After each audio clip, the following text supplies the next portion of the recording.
I second.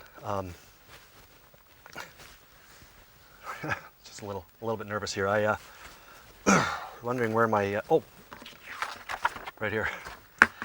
I now, does that look like you? I hope not. I hope you are not the person, or you don't look like the person that I was just here for a moment ago. One of the major concerns of anyone who's set to deliver a speech is something known as stage fright. It happens to everybody. It happens from the extreme that we just saw there to much smaller amounts to those who've had a great deal of practice and experience. What we have to realize is that we will be nervous. In fact, you have to be nervous.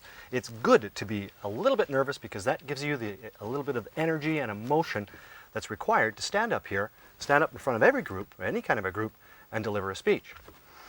So what we need to realize is that we can't eliminate stage fright. What we can do is control it. Now today we're going to spend a few minutes talking about nervousness and how we can turn negative nervous energy into positive energy. Now the first thing that you have to do is acquire experience. I know that you might think, well, how am I going to get the experience? Well, how do I get better at this? Well, that's where this course comes in actually, because you're going to have the opportunity in the next little while to create and produce 9 independent videos. And if you do them in a compact period of time, you will get lots of practice and lots of experience. Now let's think about nervousness for a minute. I want to take you back to when you were a little kid, maybe 5, 6 years old.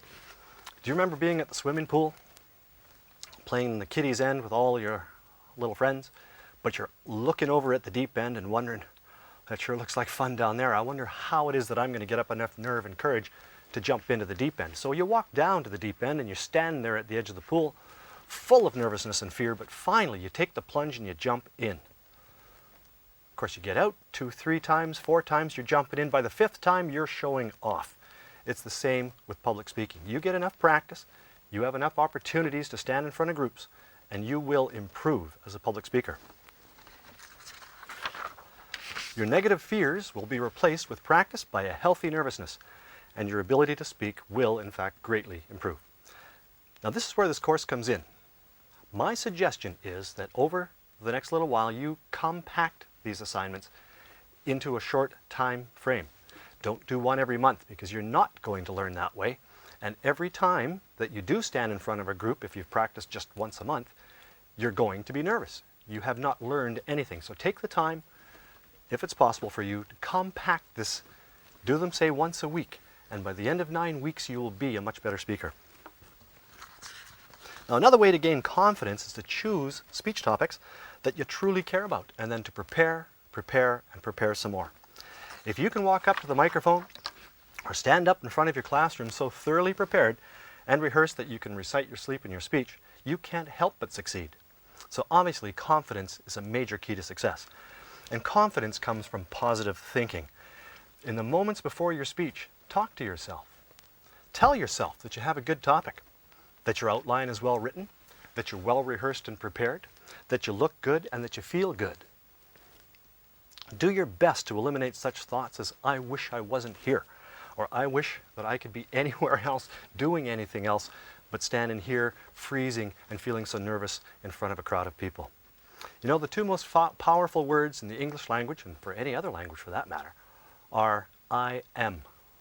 This sends out a signal to the universe, and the universe waits for you to add another word. I am prepared. I am ready. I am practiced and rehearsed. The universe delivers what you think. If you don't believe that's true, think about what happens when you say, I can't, I'm not. The universe responds by telling you that you're not, and you will not succeed. And finally, don't expect perfection. At some point, every speaker does or says something that does not come across to the audience exactly as planned. Remember, only you know that you've made a mistake, not your audience. So when you think you've stumbled, just keep on going as if nothing has happened. In closing, I want to add just a few more little hints. First, on speech day, be at your best, physically and emotionally. Get plenty of sleep the night before, and get enough to eat too. Second, just before you begin, take a few deep breaths, relax. And third, take a look at the audience. Let your eyes scan, make contact with everybody. Think of the audience as your friends, and not just a sea of faces. So thank you. Apply and practice these things in your speech, in your preparation, in your rehearsal, and on speech day you will be fine. Thanks. See you in the next segment.